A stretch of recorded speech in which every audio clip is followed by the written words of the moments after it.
I need some We are live. woosah. I need some woosah Some right about woosah. now. Yeah. I Well, do. I need some woosah right about now. we're 'Cause I'm so not woosah'd out right now. I'm telling you, man. well, it's going to be Dharma time, so we will do our best. All right, you ready Hmm. for me Yeah, to I'm right. I'm ready. Let's run do it. that intro there? Yeah, do it. Let's do this. Shut up and sit down.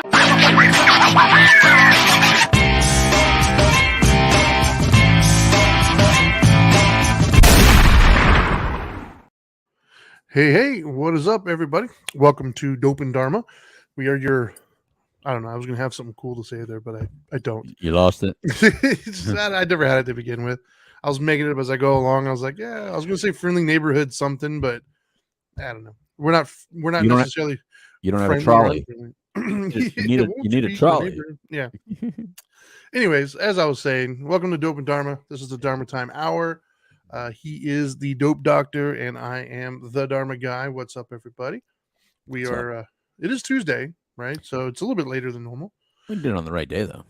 We did, yes. If you're watching live, then you're watching us on Facebook, YouTube, or Twitch live, Right. and it is, Right. yeah, it's evening time. We're usually afternooners, right? But you're Shiny as hell, though. Still bright shiny. outside. Yeah, It's still yeah, bright yeah. outside. It is bright. Evening, but it's still still bright. Right on. So as I was saying, if you want to watch us live, it's on Facebook, YouTube, or Twitch. And if you are watching live, don't be shy. Make some comments, man. I think we've discussed trying to change the format just a little bit. So hopefully you guys No, no, no, are don't tell them watching. nothing. No, Don't I'm not tell telling what them it is. nothing. I'm just saying Don't tell them stay nothing. tuned is what I'm saying. Whatever. Anyways, You'll find out when I find out. yeah. So today's show, right? Today what we're talking about. So I think it was a couple weeks ago we were doing our show on I think it was the Making Compliments Normal one. I think that's when it was mentioned. But we talked about relationships, and I mentioned how it was transactional, and you made a point of saying, "Hey, write that down. Let's do a show on that." So today's show, wait for it, kids, if you haven't read the title yet, transactional relationships. Yeah.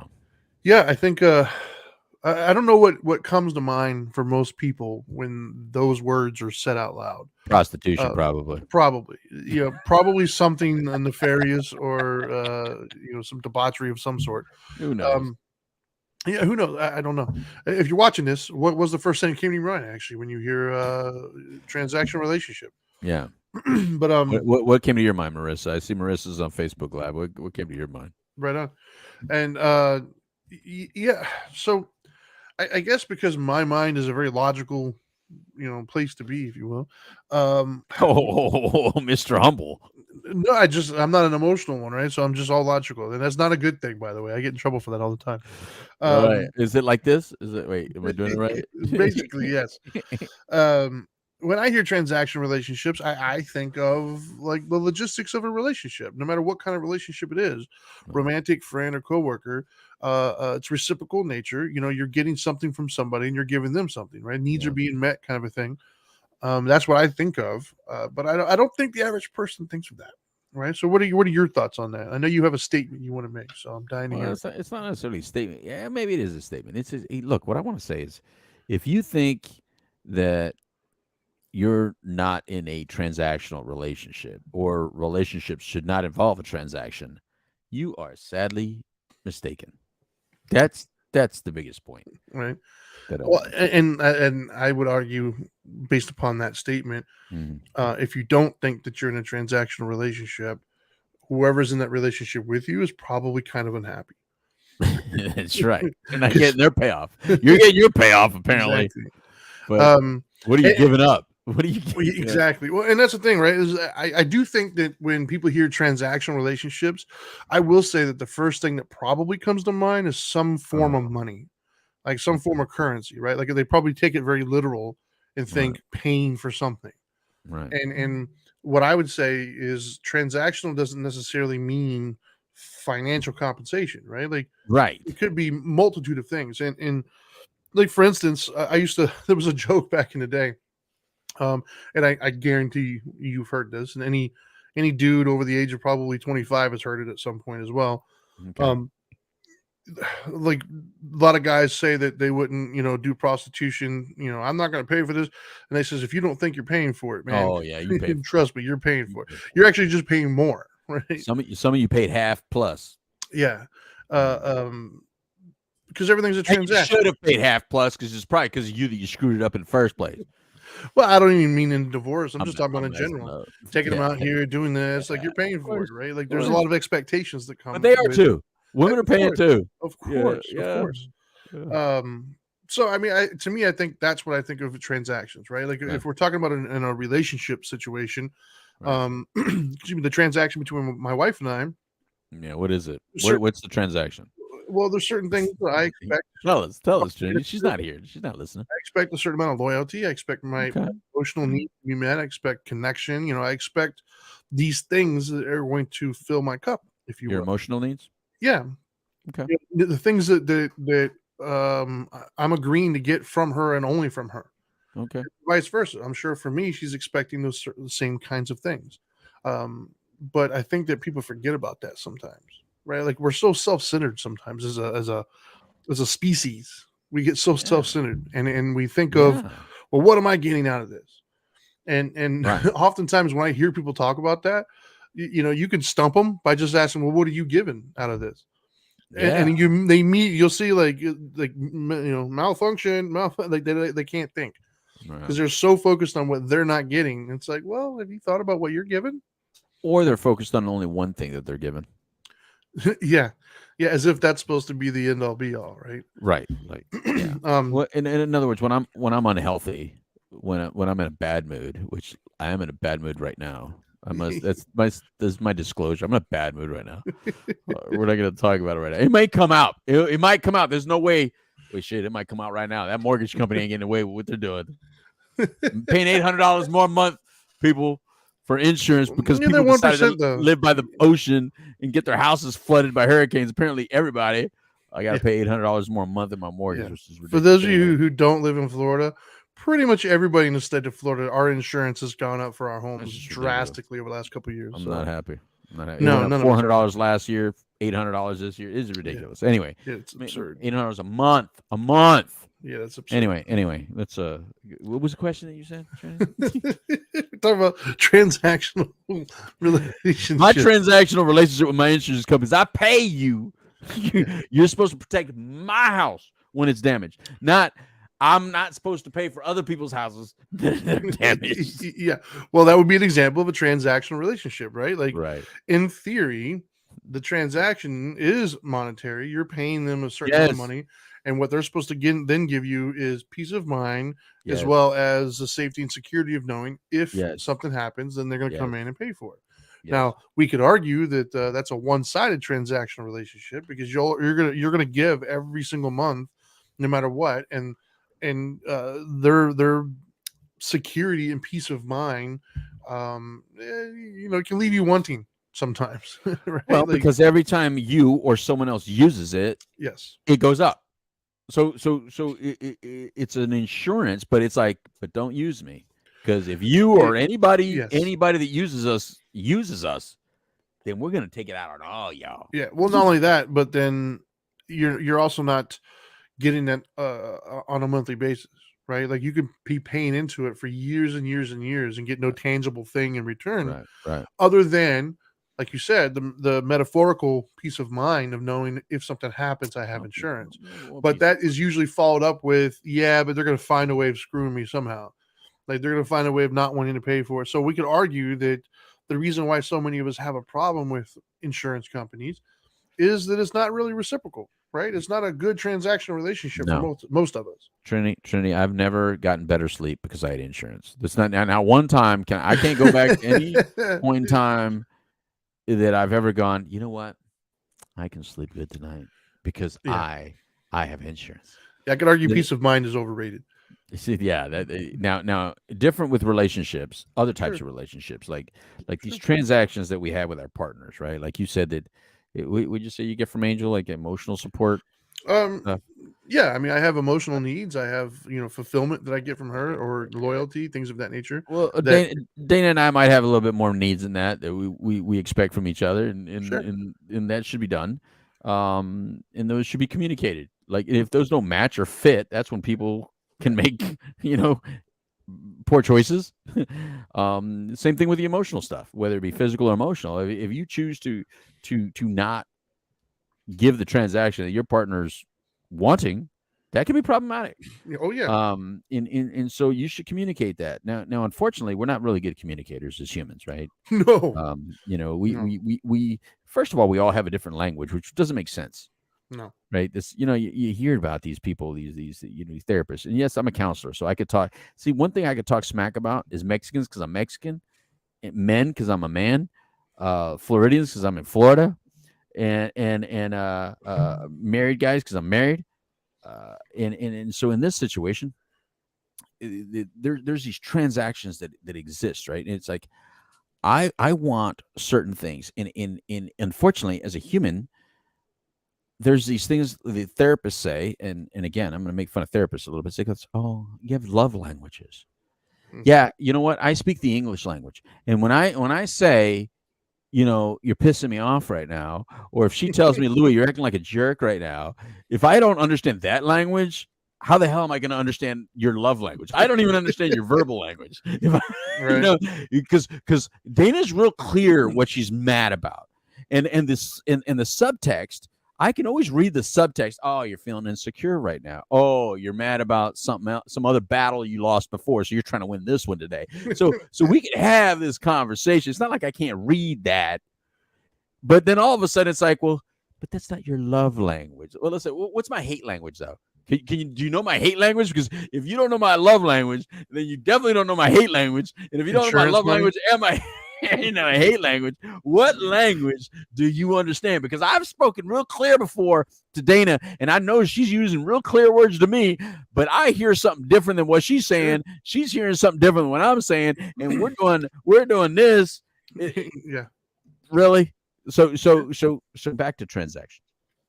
Listen, I know that there's something every human wants from you, Trinity, if they're in a relationship with you of any type.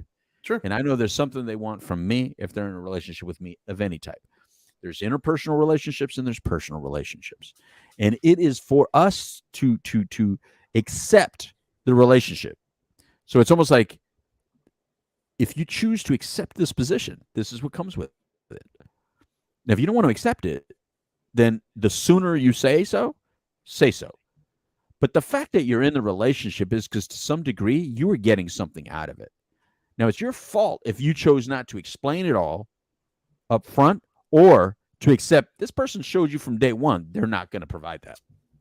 Yet you chose to stay in the relationship because you liked what you were getting to some degree, but there was this key component missing from the relationship that you thought, it'll come around. He'll grow into it. He'll one day give me that, or somehow I'm going to manipulate him or convince him that I need this. No, you're not. No, dude. Let me tell you something. Women, if you're dating a guy and he's a jerk today, he's going to be a jerk tomorrow. That doesn't change. That's very rare. Guys, if that woman's naggy today, she's going to be naggy tomorrow. That's not going to change. It's not all of a sudden they're going to. You know what? You're right. I really should stop. It doesn't happen. We stay jerks and we stay nags. It's kind of where we're at. Now, you either accept us for what we are. Like, what did I tell you early on when you go, hey, is there any wisdom I can have when you were getting married, right? You've been married how many years? What are you at? 7, 9? Something like that, yeah. Something like that? Do you know where you're at? What number 2015. So, what is this? You want me to do the math, Trinity? I got to What, you were asking me to do the math. I've done enough math today. They want $800 more. 800 is what it is. I've been married for 800 years. And no more math today, Trinity. No more math. So, all right. So 9 years, right? So or 8 years. In those 8 years, yeah. Now I'm doing math poorly. Exactly. But in those 8 years, I remember you asked me, says, what is it? I said, just you got to love their crazy. I love my wife's crazy. She loves my crazy. You can't be afraid to argue. If you're afraid to just say what you got to say, and they're afraid to say it to you, then one day it's all going to come out anyway. Yeah. But it's going to come out when you least. It's like a flat tire. It's going to come out when you don't want it to happen. Because there's no gauge on, oh boy, you're getting closer. You're getting closer. There's no gauge on you're reaching that breaking point, But people tell you real clearly what bothers them, but we don't listen. We don't hear what they're saying. We hear the words, but we don't read all the subtitles. And everyone should speak with subtitles Right. where you can see, oh, they said that, but this is what they're saying, real clear. This is what they meant. Right. And some of us add subtitles that don't even exist. Like as a Narrative. Spanish speaking person, as a Spanish speaking person, I'll watch a show sometimes and they'll put a subtitle and they're speaking Spanish and I'll go, that's not what he said. Wait, how did they? That's not. He said it a little bit different than that, and that little difference that they said it Means a lot. changes Yeah. the meaning. Changes the meaning. So whenever there's an interpreter, and guess what, people, we're all interpreters. We all think that we're expert interpreters. we're like that person doing this on the side. I used to think I was an expert You know interpreter. those real entertaining people that speak for the deaf people watching and listening. They're the most entertaining people in the room, right? Yeah, you could be watching a press conference, but the person right next to the press conference, they're making faces, they're moving. Whatever that dude's saying, that's interpretation, right? Yeah. And I feel like that's what we're always doing. We're always interpreting what the person's saying, and sometimes we are wrong. Yeah, we're wrong. And with the transaction part, not when we read it wrong. So then we spout off something reacting to something wrong, or just a fraction off. What do you think happens next? Then that one's a little bit more fraction off. And then it comes back at you. So now it's a little bit more off. By the time you go 20 or 30, 40 years in a relationship, guess what? That shit is so way off, Trinity, that you just have a man sitting in a chair and a woman talking to him, and he's like Archie Bunker in it. Yeah. What? You know what I mean? You get to an Archie Bunker position. And listen, if you're young and you don't know who Archie Bunker, Google it. You'll enjoy it. It's really, he might be a little canceled, but he's really entertaining. It's a little canceled, but it's very entertaining stuff. Yeah. But that to me is how you get to real bad situations, when you continue to do your transactions poorly, not give the person what they want because you're only focused on what you want. Yet that person always told you what they were going to give you. You just somehow didn't believe it. And most people, when I say your picker's broke, that's what I'm talking about. If I've ever told you your picker's broke, it's because they showed you exactly who they were and you still believed in them. Cleveland Brown fans know this real well. Like, they've always sucked, and yet you continue. They are who we thought they were. Cleveland Browns are still Cleveland Browns. Yeah. I'm sorry. Well, I see. Now I'm going to get all this hate mail from all the. You still have Ohio State. Enjoy your. That's why you like Ohio State. The Browns is terrible. That's why everybody in Cleveland like college ball more than pro ball.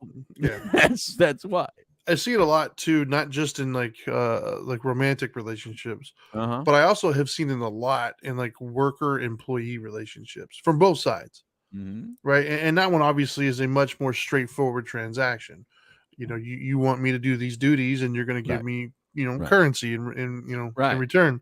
Right. Where the problem starts to come in, though, is when, I'll say from the employee side first, when the employee starts to expect the boss to be like their friend, right? Like when they're upset when they didn't get like a Christmas card or something, or when they're upset because they didn't show empathy about a personal relationship they had or whatever, which by all means, those are awesome things if they're present.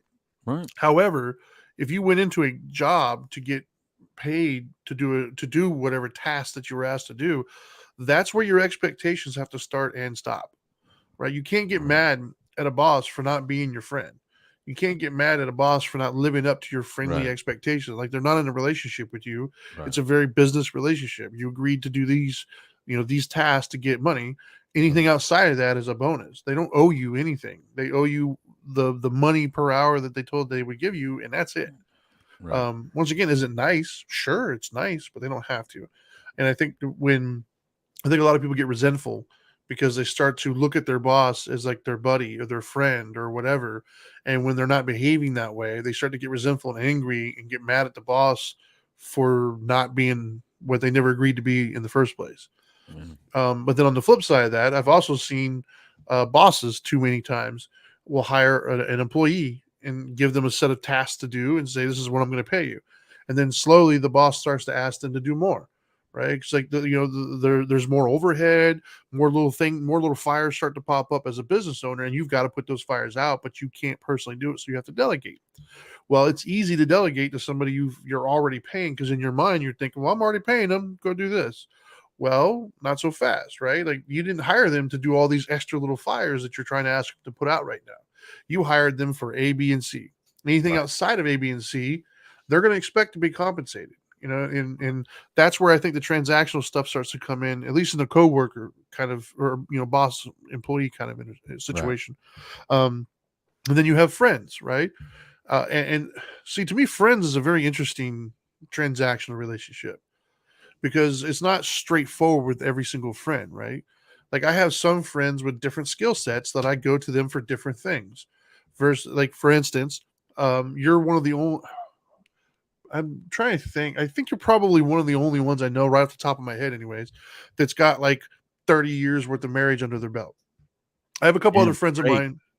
I have a couple other friends that have got like probably 10, 12, 15, maybe. I don't know if I'm sure if I think hard enough, I could come up with somebody, June but 19th, buddy. June right on. 19th. Oh yeah, wow, it's coming up. 30 years. So, uh, uh, so part of our transaction is I'm going to come to you for your thoughts on marriage. I'm going to listen more when you start to talk about how to maintain a marriage. That's just part of the transaction here. That's what I'm going to be getting from you, right? Titanium chains, brother. Titanium chains. Exactly. Keep them locked up. So I wouldn't, but I wouldn't go to like one of my single friends and expect him to give me great marriage advice. Oh my That's God. not part of my transaction with them, right? Like, I have other friends who have other abilities. I have other friends who I have, different kinds of Yeah. fun with. Whatever. Right. Like, there's all these transactions that you get, and I think where the problem sometimes, like where these friendships start to turn into enemies and hate one another, is when they start expecting that friend to be different than the friend that they've shown themselves to be, right? Like, if you have a friend that's not good with money, right, you should probably never loan that person money expecting to get it back. Right. If you know they're not good with money, they're terrible with money, they blow it on stupid things, whatever it might be. They come to you and ask for a couple $100, whatever that number is for you that you can do, but it's like gonna hurt a little bit. You do it thinking full well that they're going to come back, and when they don't, you get mad and angry at your friend. Well, you expected them to be what they weren't, right? Like, you knew ahead of time, so Right. it was up to you to say no. I'm not in a position where I can afford to give that away. I'm Mhm. sorry, right? And so that's what I mean by, like, that's where they start to turn into enemies sometimes, or friendships who've been around for a while start to fade, as you start to expect them to be different, or expect a different Yeah. transaction than what you've been getting. Yeah. Does that make sense? Yeah, but then you're a jerk, and then you're like, oh, he has it, and he wouldn't. He's got plenty. What is it to him? I mean, look. Yeah, I agree with you, and let me see what Marissa's saying right here. Marissa's saying that she mentioned love languages to us on our last show. This is a good time. Yeah, thank you. I like, but I don't like love languages, but go for it. I like using them as a conversational Yeah. piece because first of all, they're true. Like, they really are true. I may not like Yeah. it, but we do interpret a lot of things differently, and affection and what our needs are different. Like, in these transactions that we're talking about today, like, there's something like Dana wants, right? In our transaction, she wants the security, she wants the strength, she wants the safety, she wants the financial freedom, she wants the ability to not be worrisome about day-to-day things that are financial in nature or safety in nature. Does that make sense? So money and Sure. safety, those are two real important things. Now, for me, Well, on the and other hand, connection.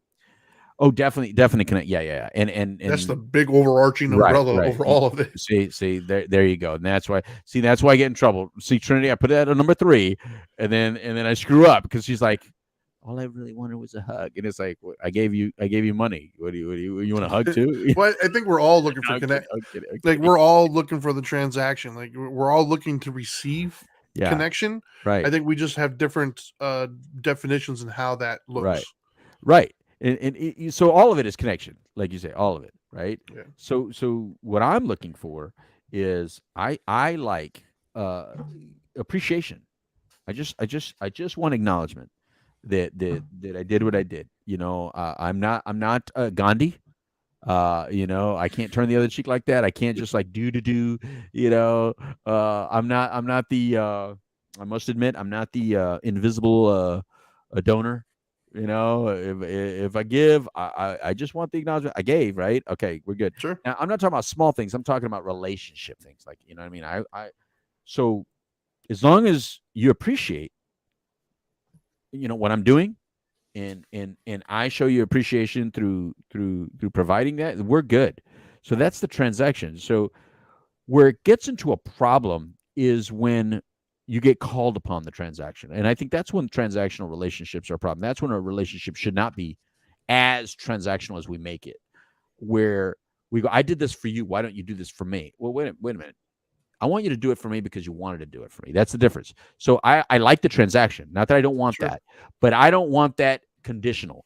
And that's where that condition is where it becomes, or a quid pro quo. As soon as it becomes that, or outwardly spoken or verbal, now it becomes more like an expectation that I do that. And for some reason, as soon as it goes into that arena, we can get problems. Sure. Right? Because now you feel entitled to get it. Now you have an expectation that you're going to get it. But are all levels of entitlement bad? And are all levels of expectation bad? Not necessarily. No, because if I accept your level of expectation and your level of entitlement, and it still makes me feel good, I will accept it. I'm good with it. It's when you go outside those boundaries, Right. where I don't feel a certain something, right? I'm going to call you out on it. And so I think that's where we get a little confusing. It's like, we're okay with a little bit of it, but not a lot of it. We're okay with a little manipulation, but not when it's, hurting us. We're okay with a little bit of lie, but not when it's a lie. Like, you can omit some shit to me. It's okay. I don't want to know. But if you lie, if I catch you in a lie, now I don't like lying. You know what I mean? Like, I feel violated, like, right? Sure. I don't mind you taking a little bit from me because I was going to give it to you anyway. But when you directly steal from me and you didn't want me to know, now so there's levels of violation, and I think that's where it gets complicated, Trinity, with these transactions. It's not necessarily that that it's transactional in nature. It's the level of transaction without the permission to be a transaction. Does that make sense? Like, I didn't give you permission to make it so transactional. Right. Then I have a problem with it.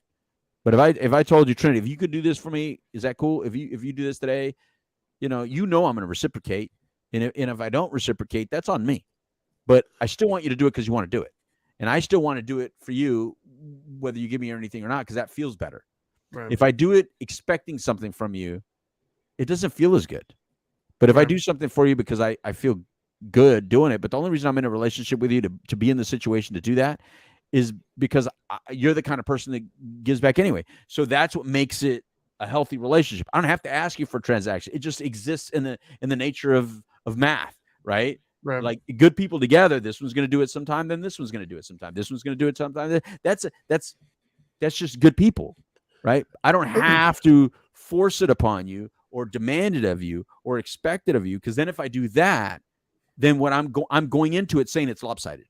And if I go into a relationship thinking it's lopsided and feeling that it's lopsided, I'm only going to witness the lopsidedness. I'm not going to notice when it's here, and I'm not going to notice when it's this kind of imbalance. I'm only going to notice when it's lopsided to where I'm giving more. And that is problematic. Well, so the two things that popped in my head when you were saying all that was, number one, we as human beings, we're messy, right? Like, I don't mean messy as in physical clutter. I mean messy emotionally, right? Like, we're all walking into every situation with all of our baggage and every experience we've ever had, good or bad, and we're bringing it into this whether we want to or not. It doesn't matter. Like, it's just part of who you are, is a series of moments in your life that led up to this current moment. Right. And it's impossible, no matter how well you know somebody or how long you've known somebody, it's impossible to really truly predict what their perspective is in any given moment, right? Now, we might think that we can do that because we might be, we might get lucky sometimes and be dead on, but there was no scientific approach to that. You were just basing it upon what you know of that person. But what you didn't know is all the other thoughts that were going and all the other actions that led up to that moment. And so you just got lucky. But we don't think of it as lucky. We think of like, oh, well, we know them. And that's where the whole narrative thing comes in. When we start to come up with this narrative and we think that we're right. So like, that was the first thing that popped in my head, was messy.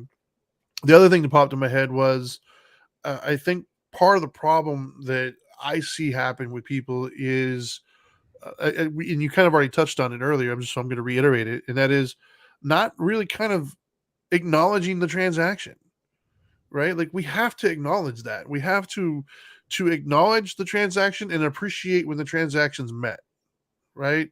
Like if I'm telling you I need something from you, like if I'm setting a boundary of saying, hey, this is what means something to me, I'm not telling you what to do. I'm just letting you know this is what I expect, or this is what I view as a positive transaction for me. Right. And then at that point, it's up to you to do it or not to do it. If you decide to do it, it doesn't mean I told you to do it. It doesn't mean, it's just you you need to know the parameters that you're playing Right. in, right? Like I need Right. to know the rules of the game. Like I need to know what I can and can't do, because each person's different. Like I use an example of my own house, right? Uh, so my wife at one point, early on in our relationship, uh, uh, neither one of us were feeling appreciated, right? But we had different ways of feeling appreciated. There's certain things that I would say or do that I would feel appreciated. I'm doing them for her, and she's like, "Well, you don't appreciate it." I was like, "What do you mean?" And I would list these things that I did that I would have felt were appreciation coming from somebody else to me, right? Like this is how I interpret appreciation, so this is what I'm going to do. And obviously hers was different. So, like for instance, one of the things that I started doing early on, right, to help out, around the house or whatever, is I would clean the bathroom a little bit, right? I would go in and I would do that. For me as a dude, my perspective on the bathroom is just when it's dirty, clean it. and my definition of dirty is different than somebody else's definition of dirty, right? For some Right. people, dirty is like a homeless, like whoa, dude, like this is an abandoned house. You need to get in there and clean your bathroom. That's Other fine. people, it's like there's a drop on the sink and that's dirty, right? So it's like we have different levels of dirty. And so my level of dirty is different than her level of dirty. And so sometimes she would expect it to be cleaned a little bit earlier than what I thought, whatever it might be. So she mentioned one time that as an example, that was what would show appreciation. I was like, okay, cool, I can do that. So then I started to make sure I clean the bathroom every single day.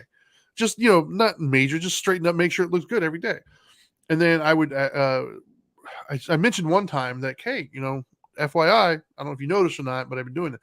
And she took that as I wanted this big celebration every time I did something. I was like, no, no. I mean, if you would like to, I'm not going to turn that down. However, I'm just trying to make sure there's an acknowledgement of, hey, I'm rising to what you wanted. You mentioned these things. You mentioned in the transaction you would appreciate this. So I'm showing you I'm doing this.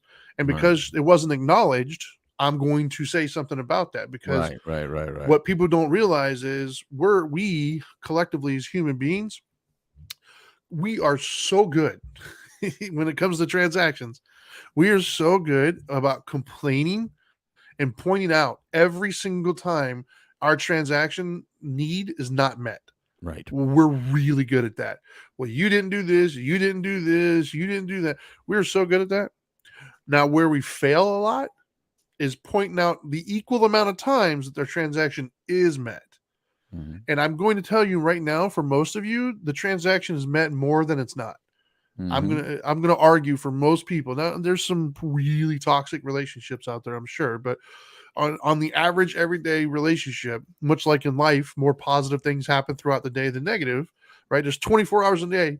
You say it was a bad day. What really probably happens, you had like 5 or 6 moments that lasted all of 20 minutes, and you call it the whole bad day, even though it's 24 hours in the day. We just overlook, hey, you woke up today. You're still breathing at the moment. None of your family died today. Like those types of things are all positives, but we just overlook them. We take them for granted.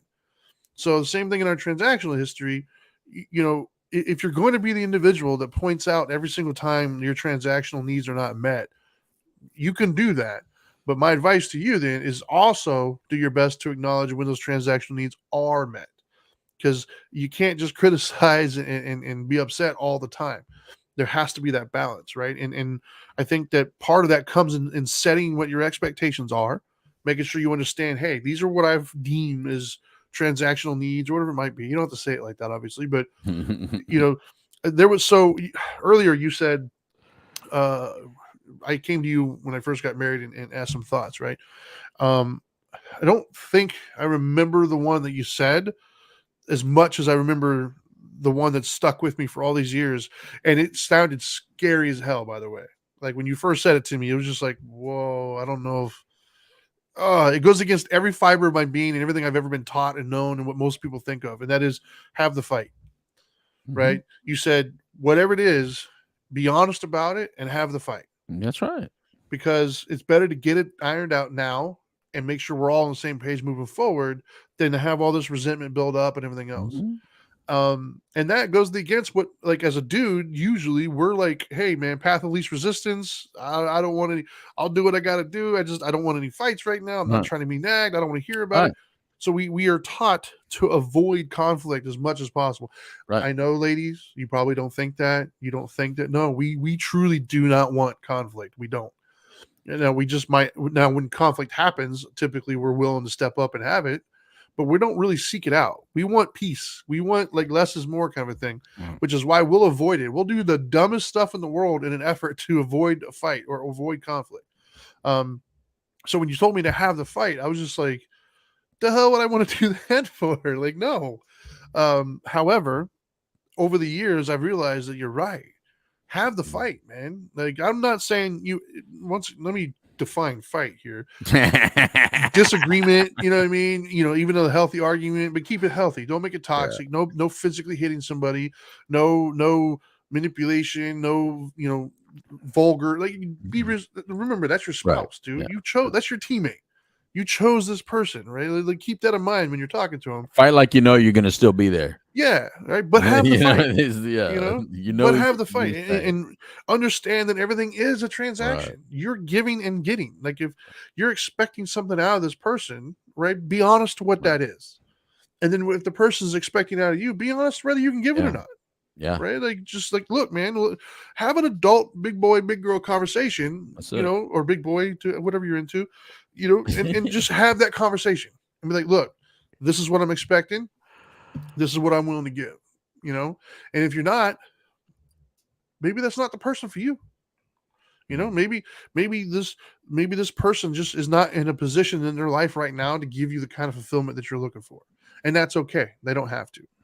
But at least at that point, you'll know. And you can make the decision, do you want to wait around and grow it? Or do you not want to be involved in the first place? Yeah, I 100% agree with that. Just have it. And look, I ain't going nowhere.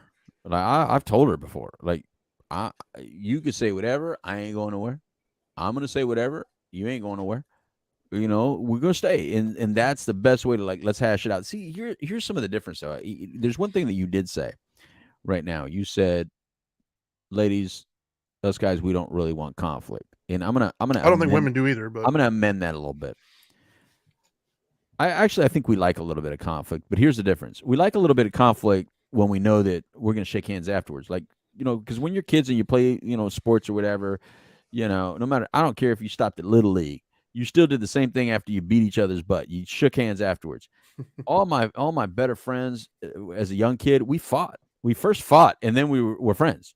So, right. so conflict to a guy is a little bit different because we know we can hash it out and then respect each other for the comment and then shake hands like that. So I think at least I do. I come from the perspective that we can fight and then we'll get it afterwards. We can respect each other's battle. Like that real recognizing real kind of thing. Like it's okay to respect your strength and my strength and let's feel it a little bit. Now, I do have some buyer's remorse issues.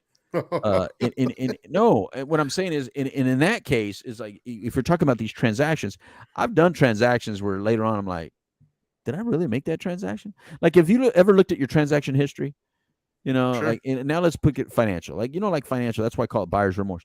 So if you made a transaction and then all of a sudden you get home and go like, why did I buy that? Did I really need to spend that? Because then now you see your account and go like, oh, I don't like the way it looks right now compared to the way it looked earlier today. You know what I mean? Right. And I think that we get in that same kind of buyer's remorse in relationships. Like, I feel like I gave too much. And then you start resenting the person for you giving too much. You felt you gave too much. Now, whether you really gave too much or not, that's a subjective opinion. That's anecdotal. It may or may not be true. But you're looking at it like a buyer's remorse kind of thing, and then it starts swirling in your mind. So all of a sudden, while you're doing that, the person does anything, and I mean anything, off the straight and narrow path that you now put them on, problem erupts. Yes. And I am guilty of that. I am guilty for buyer's remorse kind of emotional transactions where I feel like I'm going to give you an example. I fly back into town and I say, all right, there's no food made. Cool. Let's go out. I'll take you out. And she gets excited. Oh, we're going to go out, because she sees, I love taking pictures of what I eat out there. What you guys don't know if you follow me on social media, that really, I send those pictures to Dana to mess with her because I know how much she's a foodie. So I love messing with her. Go look at what I'm eating just to mess with her. So that's why they even show up on my stuff. But anyway, so when I come home, I want to give her good food. So she's happy.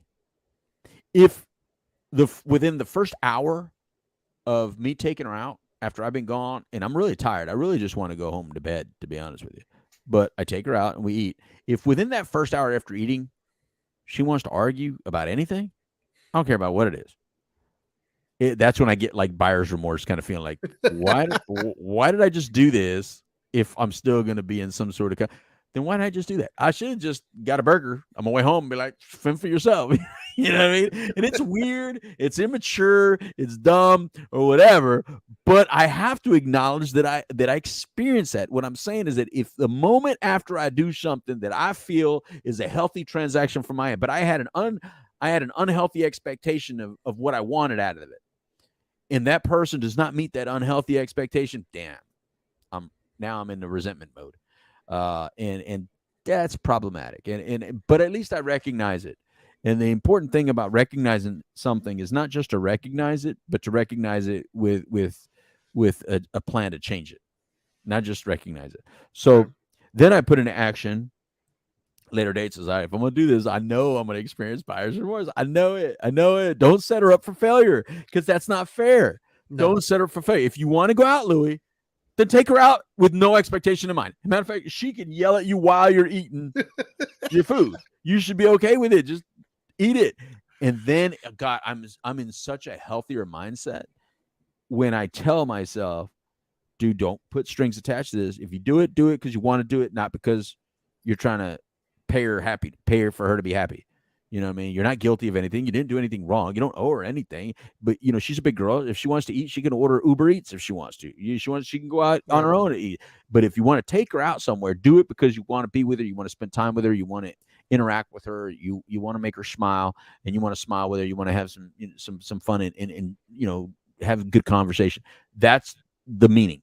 And so it's acknowledging that you have a deficit in your personality. And my deficit is sometimes I get too transactional when I'm tired and when I'm worn out. And so I have to realize that type of transaction when I'm tired and worn out is not the same transaction as when I'm feeling healthy and doing the right thing. And so again, we started off with the show saying all relationships have a transaction attached to it. That's not the negative. The negative is the unrealistic expectations or the unhealthy expectations, or how fast you want your transaction back.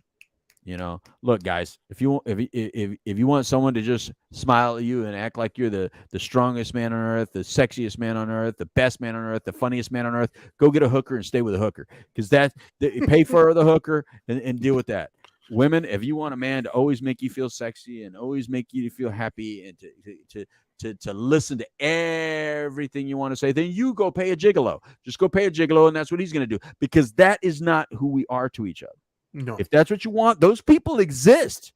You could pay to play, or you could deal with the moodiness and the craziness. I also told you that. Remember, I said the messiness, and we're messy. We're moody and crazy. Yeah. And one thing that I constantly tell Dana is, I love your crazy. I don't know why I love your crazy, but I do. It is as weird as that sounds, as bad as that can be. I love your crazy, and I love you for loving my crazy, because I'm not the healthiest individual either. But we're partners in this, and we're gonna get old and grumpy together, and it's gonna be really fun to do, you know. And you better hope one day that I don't sling my diaper at you, because I will. Because dude, I swear, the day that I have a diaper, the day I wear a diaper, girl, once I'm wearing a diaper, I don't care how bad it is to throw crap at you. I'm doing it. I'm going to remove that, and I'm throwing it at everybody. The nurse that pisses me off, you that pisses me off, the whole world that pisses me off. Because at that point, duly noted. I've seen how elderly people get treated once they're wearing a diaper, and it's like, you may say something to them, but you ain't doing that to them. You know what? You're wheeling them in a corner, you're sticking them in a room, and you leave them there, and that's what you do. So I'm good. Well, I think you bring up, to me, I think, which is the overarching point in all this, right? With the diaper part? Exactly. Well, and it's also I think it's also the overarching point of most of our shows, to be honest with you. We're not saying to strive for perfection, or to be perfect and never do these things or whatever. We're not saying that, because that's impossible to do. What we are saying, though, is be aware of it. Right. You know what I mean? Like, be aware. Like, I am fully aware that I can be fun. I can be amazing. I can be great. I can be all these things that I see myself as, right? My ego looks at me and paints this picture of who I want to be in life, and I can rise to that bar, right? But I can also be really petty and immature, and angry, and yes. I can be these things, right? We all can, and that's okay, right? Like, it's not okay to behave that way constantly and expect other people to put up with it, right? But it's okay to have your moments, right? Mm-hmm. But acknowledge it for what it is. It was an unskillful moment, right? You were kind of being bratty right then. You messed up, right? And so, number one, acknowledge it. Number two, don't expect the other person to, like, be grateful for that. Like, that's the other thing, is it's okay to apologize. That's part of the transaction too, right? Is that, you are expecting them to put up with your bad, moody days. Well, they're expecting some acknowledgement for that. So, hey, you know what? I'm sorry. I'm sorry. I shouldn't have done that. It was out of line. I was just having a bad day, whatever. There's nothing wrong with just owning your stuff, guys. Yeah. Right? That's part of the transaction as well. So I think that's the underlying thing that we're getting at with most of our shows, is we're trying to bring attention to the realities of life, but so many people bury their heads in the sands. So many people react to things and have no clue why they did that. Right. And that's why in at least Buddhism, for instance, the word that they put onto that is the feeling tone, right? The feeling tone of a situation, not the specific feeling per se, but the feeling tone, meaning, you have an interaction with a human being, right? And they say or do something, and you're going to respond to what they said. Mm-hmm. Well, your response is coming from whatever feeling tone that generated in you. So if they said something and you loved it, and it filled your cup, man, well, then your feeling tone is a very positive, hey, I like that. So whatever your response is going to come from a place of, I'm happy, I'm connected to you, I feel good, and I'm going to repay that. Mm-hmm. Well, if they said something that gave you a negative feeling tone, that you took it or felt that it was an insult or it was put down or whatever, then your feeling tone is, I'm pretty fucking pissed right now. Yep. I don't like that. You touched my button. So now I'm going to respond as if somebody touched my button. And it's going to be mean. It's going to be angry. It's going to be vulgar. It's going to be, it's going to be all that list of things that we're not proud of. And you have to acknowledge those things. No matter how much you think you don't do these things, you do, right? If you're human and you're breathing, you trust me, you're doing these things, both good and not so good. And so the key, though, is owning it. The key is acknowledging and realizing, you know what, this is what I did. Coming clean and doing your best to build on that and build those skills to try not to do it the next time, or is not as bad, not to that degree, whatever it might be. I think that's the overarching thing that we're trying to get across today. Right. But there's people out there that'll say, yeah, but I'm always the one doing that, and the other person never is acknowledging it. No. You still acknowledge it because it's the right thing to do. Always and never. Do it because it's the right thing to do. Don't have a scorecard attached to it. The other thing, you touched on something. So I'm going to put it in a metaphor kind of thing. All right. Sure. What about like designated driver? Like, you both can't be drunk at the same time. And we get that, right? Like, if you got to drive home, one of you got to drive. So in an argument, you can't both be drunk with anger. Yeah. One of you got to be sober enough to let the other person. If they're in there crazy, let them be. It's your day to be drunk. Then I'm gonna be the designated driver. You go ahead and yell at me, curse at me, say whatever you got to say. I'm gonna be the designated driver. Let me drink my water. Go ahead. Let the person go off. If you love this person, you got to let them have their drunk moment. And by drunk, I don't really mean alcohol. You know what I'm saying, right? Sure. You got to let them have their drunk moment. But if you're both drunk at the same time, oh hell no. It's about to get toxic. It gets ugly. You're gonna wreck the car. You're not even gonna remember where the car is. And I know some of you think you can call Uber, but there's no Uber in a relationship. And Uber in a relationship is a third party. You don't want a third party involved in your relationship because there's a third party gets involved. Doesn't end well usually. No. You might think you wanted it at the moment, but let me tell you something. When you wake up in the morning, it says, you like that Uber driver just a little bit too much yesterday. You're not going to like that. So don't do that. So what you want to do is you want to be the designated driver when your partner's drunk, and when you're drunk, they need to be the designated driver. That's how you argue in a healthy way. That's a true transactional relationship when you allow the other person to be wherever they're at on their level and you balance it out. Remember, the whole world really wants us to balance out. Your body always is calibrating and trying to balance out. Everything out there is always trying to balance itself out. So in a relationship, if your partner is here, you can't stay here. This is not balance. You got to go here. You got to get a little calmer. You got to get a little lower in your tone. You got to a little bit get quieter. And then they come down, and you can come back to normal. And then, you just keep on recalibrating. And you're trying to find balance in nature. That's true spirituality. That person gets loud, you get quieter. That person gets a little bit aggressive, you get a little bit more loving and calm. That may work for you. That's my 2 cents on that whole transaction thing. You got to understand the transaction you're being given at the moment. At the moment, they're throwing dollar bills. Put them in your pocket. If they're throwing dollar bills and you're throwing dollar bills, you guys are going to overspend and you're going to be real pissed the next day because you're both going to be broke. You can't do it. Just put them in your pocket. Relax. You heard it here first, kids. Yeah. Strip Club 101. Most things you need to learn in life, you've learned at the strip club. Wow. That's the next book. Yeah, right. Wasn't it like all things I learned in kindergarten? Something like that. Yeah. Yeah, but the follow up to that is all things you really need to know about life. You can learn at a strip club. Don't touch. Sure. Don't touch. Don't She's overspend. not that into you. She's not. Yeah. It's transactional. It's purely transactional. Oh man. And your woman will always get more attention. Be okay with that. You're dead on too. It's like an actual technique, if you will. Wow. Right? Like if you're like, for instance, with your kids and stuff, if they're being loud, obnoxious, and crazy, running around, trying to yell over the top of them, all that means is they get louder.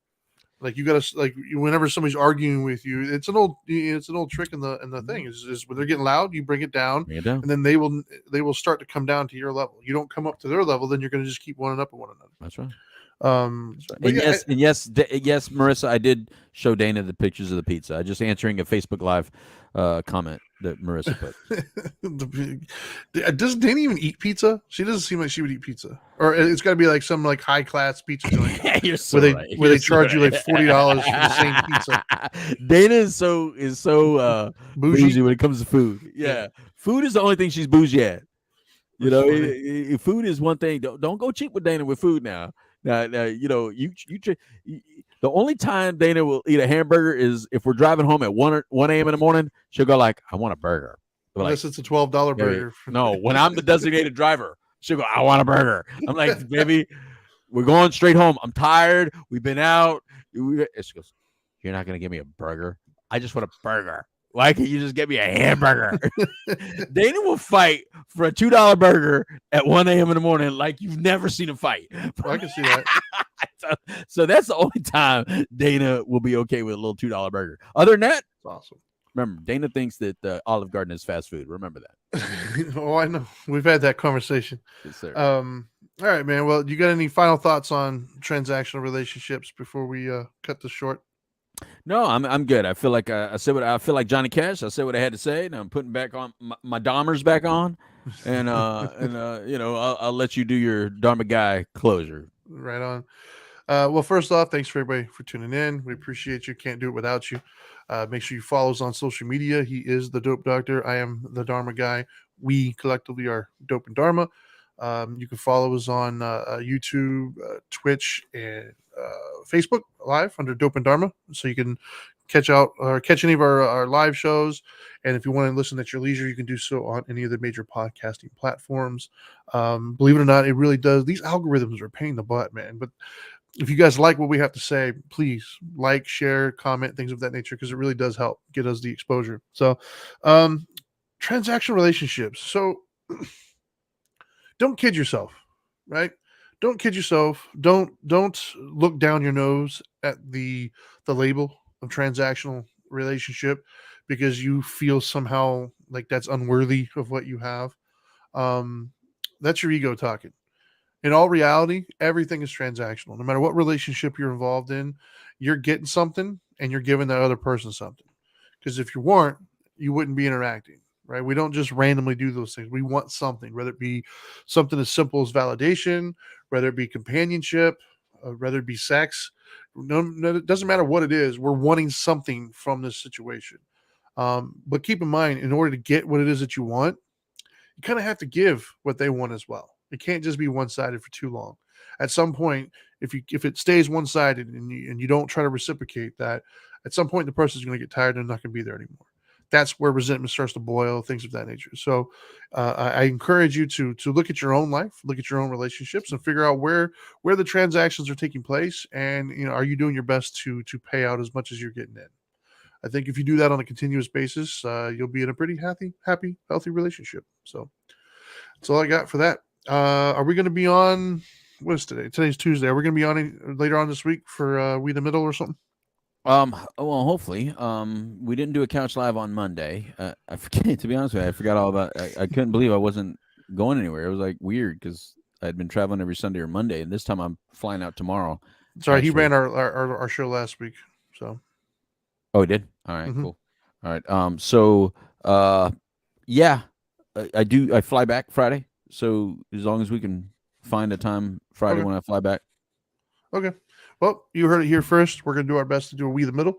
That's our Friday show that we try to talk politics and sports, that kind of stuff. So, by all means, set your little alert notifications so you can get notified when we go live, and should be a good one. We haven't had one of those in a while. So, all right, guys. That's all I got. So now that you know better, do better. Peace.